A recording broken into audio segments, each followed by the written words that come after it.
ओम शांति। आज 10 मार्च 2025 के बाबा के अनमोल मधुर महावाक्य सुनेंगे। आज की मुरली में बाबा ने हम बच्चों को सतो प्रधान पुरुषार्थ करने की प्रेरणा दी है। बाबा कहे तुम बच्चों को सात्विक पुरुषार्थ, सतो प्रधान पुरुषार्थ करना है और उसकी निशानी क्या होगी? तो वह औरों को भी आप समान बनाएंगे, बहुतों का कल्याण करते रहेंगे, ज्ञान धन से झोली भरकर दान करेंगे और 21 जन्म के लिए वर्षा लेंगे और दूसरों को भी दिलाएंगे। इसको कहते हैं सतो प्रधान पुरुषार्थ। क्योंकि हम बच्चे सतयुग में जाने वाले, सतो प्रधान स्थिति में जाने वाले, तो नेचुरल है कि उस अनुसार हमारा पुरुषार्थ भी रहेगा। न सिर्फ खुद तक लेकिन दूसरों को भी ऐसा बनाएंगे। तो बाबा कहे तुम बच्चों को अब ये पढ़ाई पढ़नी भी है, पढ़ानी भी है, सबको सुखधाम शांति धाम का रास्ता बताना है। तो सुनते हैं आज के बाबा के अनमोल मधुर महावाक्य। ओम शांति। मीठे बच्चे, तुम्हें मनुष्य से देवता बनने की पढ़ाई पढ़नी और पढ़ानी है। सबको शांति धाम और सुख धाम का रास्ता बताना है। आज की मुरली से प्रश्न है, जो सतो प्रधान पुरुषार्थी है उनकी निशानी क्या होगी? उत्तर, वह औरों को भी आप समान बनाएंगे, वह बहुतों का कल्याण करते रहेंगे, ज्ञान धन से झोली भरकर दान करेंगे, 21 जन्मों के लिए वर्षा लेंगे और दूसरों को भी दिलाएंगे। आज की मुरली से पहले गीत बजा है ओम नमः शिवाय। ओम शांति। भक्त जिसकी महिमा करते हैं, ओम नमः शिवाय का मतलब है मैं शिव को नमन करती हूं। तो भक्त जिसकी महिमा करते हैं, तुम उनके सन्मुख बैठे हो तो कितनी खुशी होनी चाहिए। उनको कहते हैं शिवाय नमः। मनुष्य भक्त कहते हैं शिवाय नमः। तुमको तो नमः नहीं करना है। बाप को बच्चे याद करते हैं, नमः कभी नहीं करते। यह भी बाप है, इनसे तुमको वर्षा मिलता है, तुम नमः नहीं करते हो, याद करते हो। जीव की आत्मा याद करती है। बाप ने इस तन का लोन लिया है, वह हमको रास्ता बता रहे हैं। बाप से बेहद का वर्षा कैसे लिया जाता है, तुम भी अच्छी रीति जानते हो। कैसे बेहद का वर्षा हमें लेना है, बाबा कहे इस बात को अच्छी रीति तुम जानते हो। सतयुग है सुखधाम और जहां आत्माएं रहती है उसको कहा जाता है शांति धाम। तुम्हारी बुद्धि में है कि हम शांति धाम के वासी हैं। इस कलयुग को कहा ही जाता है दुख धाम। तुम जानते हो हम आत्माएं अब स्वर्ग में जाने के लिए मनुष्य से देवता बनने के लिए पढ़ रही है। यह लक्ष्मी नारायण देवताएं हैं ना। मनुष्य से देवता बनना है नई दुनिया के लिए। हमारी पढ़ाई है ही नई दुनिया के लिए, जहां हम मनुष्य से देवता बनते हैं। बाप द्वारा तुम पढ़ते हो। जितना पढ़ेंगे, पढ़ाई में पुरुषार्थ कोई का तीखा होता है, कोई का ढीला होता है। सतो प्रधान पुरुषार्थी जो होते हैं, वह दूसरे को भी आप समान बनाने का नंबरवार पुरुषार्थ कराते हैं। खुद तो करते ही है लेकिन दूसरों को भी कराते हैं। बहुतों का कल्याण करते हैं। जितना धन से झोली भरकर और दान करेंगे उतना फायदा होगा। मनुष्य दान करते हैं, उसका दूसरे जन्म में अल्पकाल के लिए मिलता है। उसमें थोड़ा सुख, बाकी तो दुख ही दुख है। तुमको तो 21 जन्मों के लिए स्वर्ग के सुख मिलते हैं। कहाँ स्वर्ग के सुख, कहाँ ये दुख, बेहद के बाप द्वारा तुमको स्वर्ग में बेहद का सुख मिलता है। ईश्वर अर्थ दान पुण्य करते हैं ना, वह है इनडायरेक्ट। अभी तुम तो सन्मुख हो ना, अब बाप बैठ समझाते हैं। क्या समझाते हैं? भक्ति मार्ग में ईश्वर अर्थ दान पुण्य करते हैं तो दूसरे जन्म में मिलता है। कोई अच्छा करते हैं तो अच्छा मिलता है, बुरा पाप आदि करते हैं तो उसको ऐसा ही मिलता है। यह कलयुग में तो पाप ही होते रहते हैं, पुण्य होता ही नहीं, क्योंकि पुण्य की परिभाषा ही पता नहीं है। करके अल्प काल के लिए सुख मिलता है। अभी तो तुम भविष्य सतयुग में 21 जन्मों के लिए सदा सुखी बनते हो। उसका नाम ही है सुख धाम।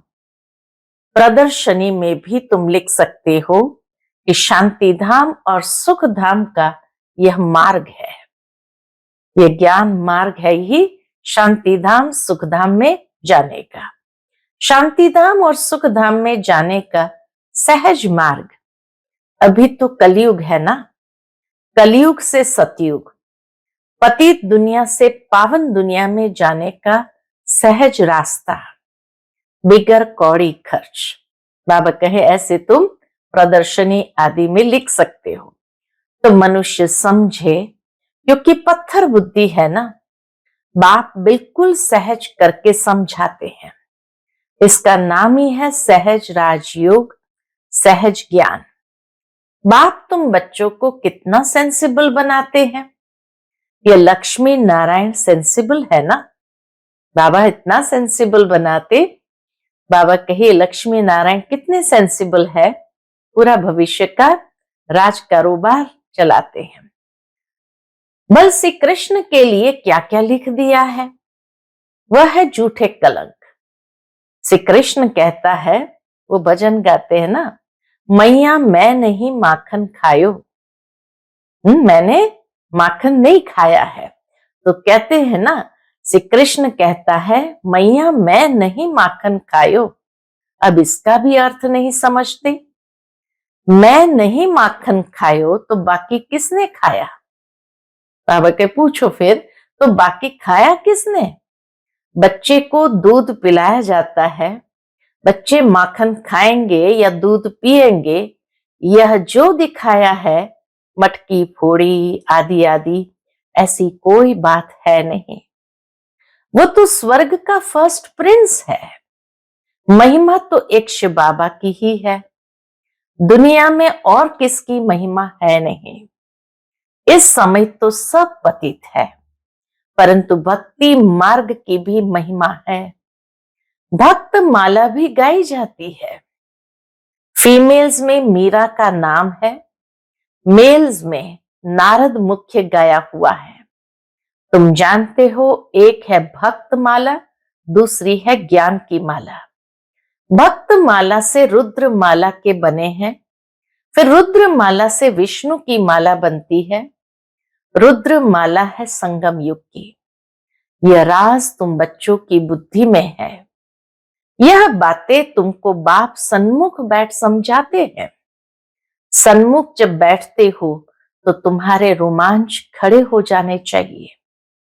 अहो सौभाग्य, बाबा के सन्मुख, परमात्मा के सन्मुख बैठे हैं, ये सोच करके भी बाबा कहे रोमांच खड़े हो जाने चाहिए। अहो सौभाग्य, 100% दुर्भाग्यशाली से हम सौभाग्यशाली बनते हैं। कुमारियां तो काम कटारी के नीचे गई नहीं है। बाप कहते हैं वह है काम कटारी। ज्ञान को भी कटारी कहते हैं। बाप ने कहा है ज्ञान के अस्त्र शस्त्र, तो उन्होंने फिर देवियों को स्थूल अस्त्र शस्त्र दे दिए हैं। वह तो है हिंसक चीजें जो उनके हाथ में दी है। बाबा कहे वह तो है हिंसक चीजें। मनुष्य को ये पता नहीं है कि स्वदर्शन चक्र क्या है। शास्त्र में श्री कृष्ण को भी स्वदर्शन चक्र दे हिंसा ही हिंसा दिखा दी है। वास्तव में है ज्ञान की बात। तुम अभी स्वदर्शन चक्रधारी बने हो, उन्होंने फिर हिंसा की बात दिखा दी है। तुम बच्चों को अब स्व अर्थात चक्र का ज्ञान मिला है, स्वदर्शन चक्र का ज्ञान मिला है। तुमको बाबा कहते हैं ब्रह्मा मुख वंशावली ब्राह्मण कुलभूषण स्वदर्शन चक्रधारी। ब्राह्मणों का पूरा टाइटल है ब्रह्मा मुख वंशावली ब्राह्मण कुलभूषण स्वदर्शन चक्रधारी। इनका अर्थ भी अभी तुम समझते हो। तुम्हारे में सारे 84 जन्मों का और सृष्टि चक्र का ज्ञान है। पहले सतयुग में एक सूर्यवंशी धर्म है, फिर चंद्रवंशी, दोनों को मिलाकर स्वर्ग कहा जाता है। यह बातें तुम्हारे में भी नंबरवार सबकी बुद्धि में है। जैसे तुमको बाबा ने पढ़ाया है, तुम पढ़कर होशियार हुए हो, अब तुमको फिर औरों का कल्याण करना है, स्वदर्शन चक्रधारी बनना है। जब तक ब्रह्मा मुख वंशावली नहीं बने तो शिव बाबा से वर्षा कैसे लेंगे। अभी तुम बने हो ब्राह्मण, वर्षा शिव बाबा से ले रहे हो, यह भूलना नहीं चाहिए। बाबा कहे हम वर्षा शिव बाबा से ले रहे हैं, यह भूलना नहीं चाहिए, पॉइंट नोट करनी चाहिए। यह सीढ़ी है 84 जन्मों की। सीढ़ी उतरने में तो सहज होती है, सीढ़ी उतरने में तो सहज होती है। जब सीढ़ी चढ़ते हैं तो कमर को हाथ दे कैसे चढ़ते हैं। बाबा ने देखा होगा कई लोग सीढ़ी चढ़ते हुए कमर पर हाथ देकर श्वास फुलाते हुए चढ़ते हैं, परंतु लिफ्ट भी है। तो ये तो अभी ज्ञान मार्ग की लिफ्ट है। अभी बाबा आते ही है तुमको लिफ्ट देने। सेकंड में चढ़ती कला होती है। अब तुम बच्चों को तो खुशी होनी चाहिए कि हमारी चढ़ती कला है, मोस्ट बिलवेड बाबा मिला है। उन जैसी प्यारी चीज कोई होती नहीं। साधु संत आदि जो भी है सब उस एक माशूक को ही याद करते हैं, सभी उनके आशिक है, परंतु वह कौन है ये कुछ भी समझते नहीं है, सिर्फ सर्वव्यापी कह देते हैं। तुम अभी जानते हो कि शिव बाबा हमको इन द्वारा ब्रह्मा द्वारा पढ़ाते हैं। शिव बाबा को अपना शरीर तो है नहीं, वह है परमात्मा। परम आत्मा माना परमात्मा, जिसका नाम है शिव। बाकी सब आत्माओं के शरीर पर नाम अलग अलग पड़ते हैं। एक ही परमात्मा है जिनका नाम शिव है। फिर मनुष्य ने अनेक नाम रख दिए हैं, भिन्न भिन्न मंदिर बनाए हैं। अभी तुम अर्थ समझते हो। बॉम्बे में बाबूरी नाथ का मंदिर है। इस समय तुमको कांटों से फूल बनाते हैं, विश्व के मालिक बनते हो। तो पहली बात मुख्य यह है कि हम आत्माओं का बाप एक है। उनसे ही भारतवासियों को वर्षा मिलता है। भारत के ये लक्ष्मी नारायण मालिक है ना, चीन के तो नहीं है ना। चीन के होते तो शक्ल ही और होती। बाबा कहे अगर चीन के मालिक होते तो लक्ष्मी नारायण की शक्ल भी और होती। यह है ही भारत के। पहले पहले गोरे फिर सांवरे बनते हैं। आत्मा में ही खाद पड़ती है, सांवरी बनती है। मिसाल सारा इनके ऊपर है। ब्रह्मरी कीड़े को चेंज कर आप समान बनाती है। सन्यासी क्या चेंज करते हैं, सफेद कपड़े वाले को गेरुए कपड़े पहनाकर माथा मुंडा देते हैं। तुम तो ये ज्ञान लेते हो, ऐसे लक्ष्मी नारायण जैसा शोभनिक बन जाएंगे। अभी तो प्रकृति भी तमो प्रधान है, तो यह धरती भी तमो प्रधान है। नुकसान कारक है। आसमान में तूफान लगते हैं, कितना नुकसान करते हैं, उपद्रव होते रहते हैं। अभी इस दुनिया में है परम दुख, वहां फिर परम सुख होगा। बाप परम दुख से परम सुख में ले जाते हैं। इनका विनाश होता है, फिर सब सतो प्रधान बन जाता है। अभी तुम पुरुषार्थ कर, जितना बाप से वर्षा लेना है उतना ले लो, नहीं तो पिछाड़ी में पश्चाताप करना पड़ेगा। बाबा आया है परंतु हमने कुछ नहीं लिया। पश्चाताप अंत में ये करेंगे, भगवान आया परंतु हमने कुछ नहीं लिया। ये लिखा हुआ है, बम्बावर को आग लगती है। बाबा के शास्त्रों में ये बात लिखी हुई है, बम्बोर को आग लगती है तब कुंभकर्ण की नींद से जागते हैं, फिर हाय हाय कर मर जाते हैं। हाय हाय के बाद फिर जय जयकार होगी। पहले हाय हाय करेंगे, फिर अंत में परमात्मा की जय जयकार करेंगे। कलयुग में हाय हाय है ना, एक दो को मारते रहते हैं, बहुत ढेर के ढेर मरेंगे। कलयुग के बाद फिर सतयुग जरूर होगा। बीच में यह है संगम, इसको पुरुषोत्तम युग कहा जाता है। बाप तमो प्रधान से सतो प्रधान बनने की युक्ति अच्छी बताते हैं। सिर्फ कहते हैं मुझे याद करो और कुछ भी नहीं करना है। अभी तुम बच्चों को माथा आदि भी नहीं टेकना है। बाबा को कोई हाथ जोड़ते हैं तो बाबा कहते न तो तुम आत्मा को हाथ है न बाप को, फिर हाथ किसको जोड़ते हैं? बाबा कहते न आत्मा को हाथ है न शिव बाबा को हाथ है, क्योंकि शिव बाबा को भी अपना शरीर नहीं है, तो फिर हाथ किसको जोड़ते हो? कलयुगी भक्ति मार्ग का एक भी चिन्ह नहीं होना चाहिए। हे आत्मा, तुम हाथ क्यों जोड़ती हो? बाबा पूछते हैं कि हे आत्मा, तुम हाथ क्यों जोड़ती हो? सिर्फ मुझ बाप को याद करो, बस। सिंपल बात बाबा बताते, मुझे याद करो। याद का मतलब कोई हाथ जोड़ना नहीं है। मनुष्य तो सूर्य को भी हाथ जोड़ेंगे, कोई महात्मा को भी हाथ जोड़ेंगे। तुमको हाथ जोड़ना नहीं है। यह तो मेरा लोन लिया हुआ तन है, परंतु कोई हाथ जोड़ते हैं तो रिटर्न में जोड़ना पड़ता है। कोई हाथ जोड़ते हैं तो ब्रह्मा बाबा भी रिटर्न में फिर जोड़ते हैं। तुमको तो यह समझना है कि हम आत्मा है, हमको इस बंधन से छूटकर अब वापस घर जाना है। इनसे तो जैसे नफरत आती है, इस पुराने तमोप्रधान शरीर से तो जैसे नफरत आती है। इस पुराने शरीर को छोड़ देना है। जैसे सर्प का मिसाल है, ब्रह्मरी में भी कितना अकल है जो कीड़े को ब्रह्मरी बना देती है। तुम बच्चे भी जो विषय सागर में गोते खा रहे हैं, उनको उससे निकाल क्षीर सागर में ले जाते हैं। अब बाप कहते हैं चलो शांति धाम। बाबा कहते बच्चे चलो शांति धाम।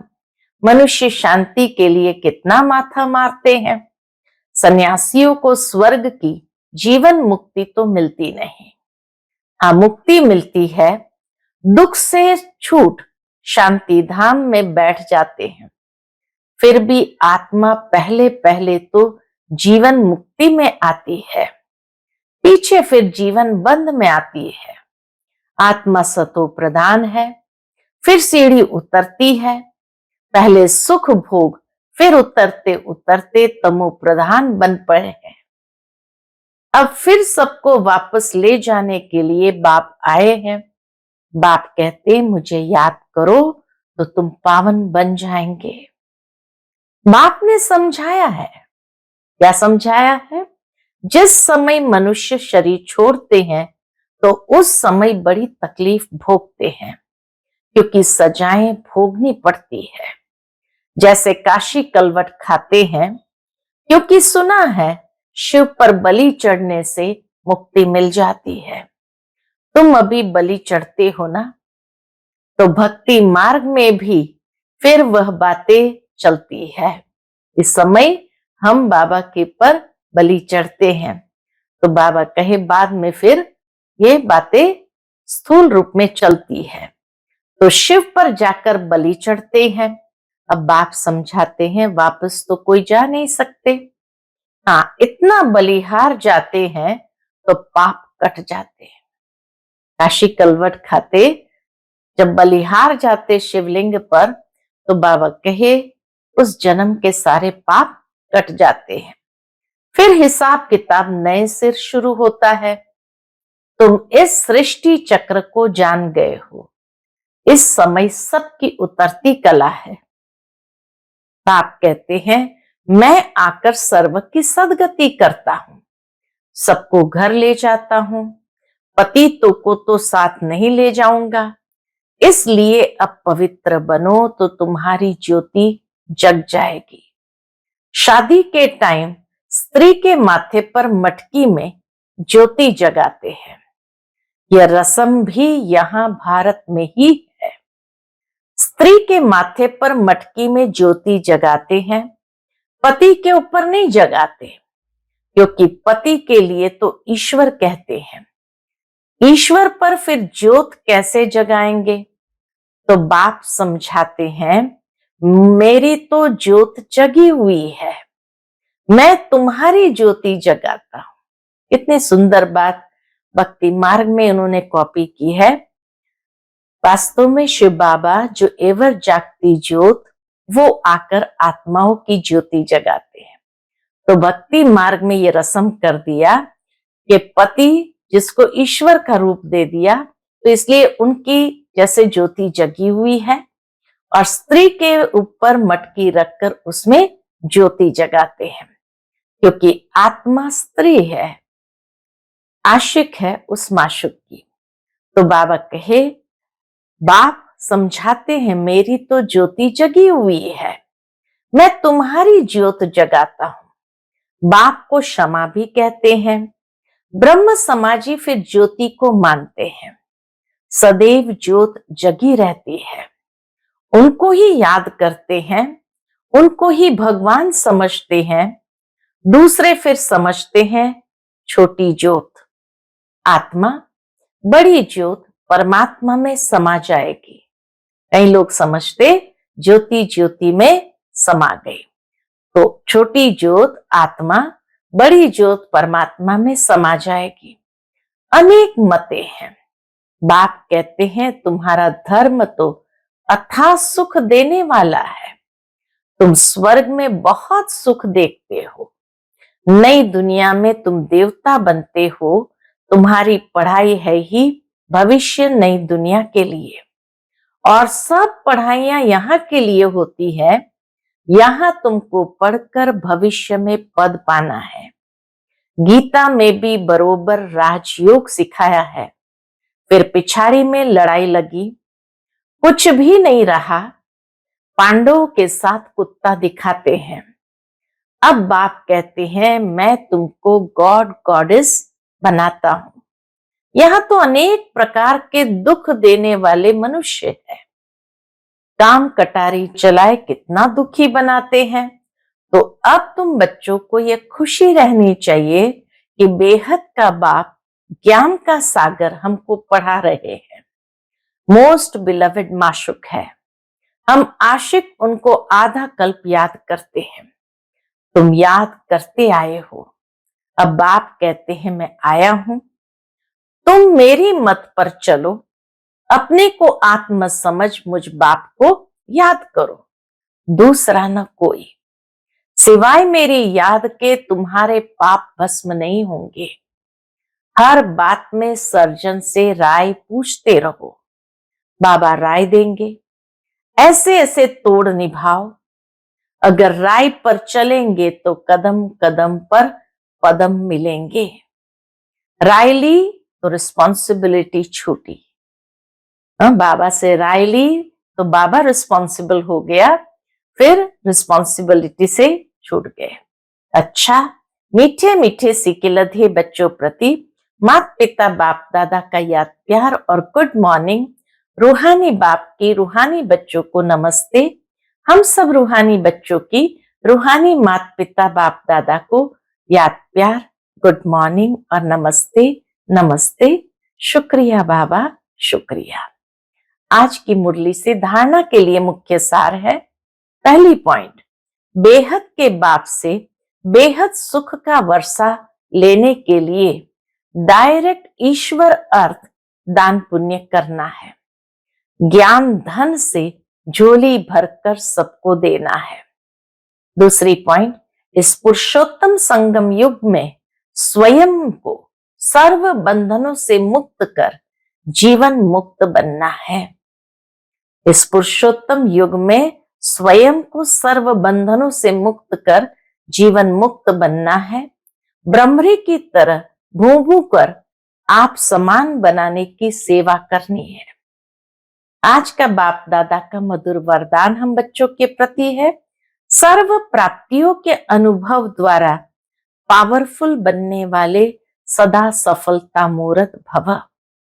सर्व प्राप्तियों के अनुभव द्वारा पावरफुल बनने वाले सदा सफलता मूर्त भव। जो सर्व प्राप्तियों के अनुभवी मूर्त है वही पावरफुल है। ऐसी पावरफुल सर्व प्राप्तियों की अनुभवी आत्माएं ही सफलता मूर्त बन सकती है, क्योंकि अभी सर्व आत्माएं ढूंढेंगी कि सुख शांति के मास्टर दाता कहाँ है। तो जब आपके पास सर्व शक्तियों का स्टॉक होगा तब तो सबको संतुष्ट कर सकेंगे।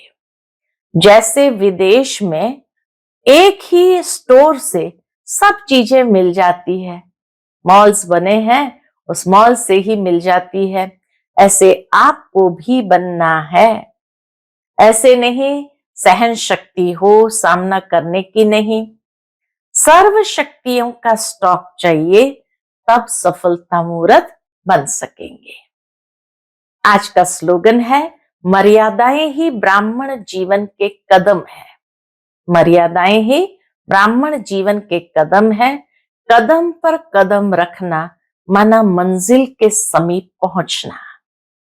मर्यादा ही ब्राह्मण जीवन के कदम है। कदम पर कदम रखना अर्थात हर एक मर्यादा पर चलते चलना माना मंजिल के समीप पहुंचना।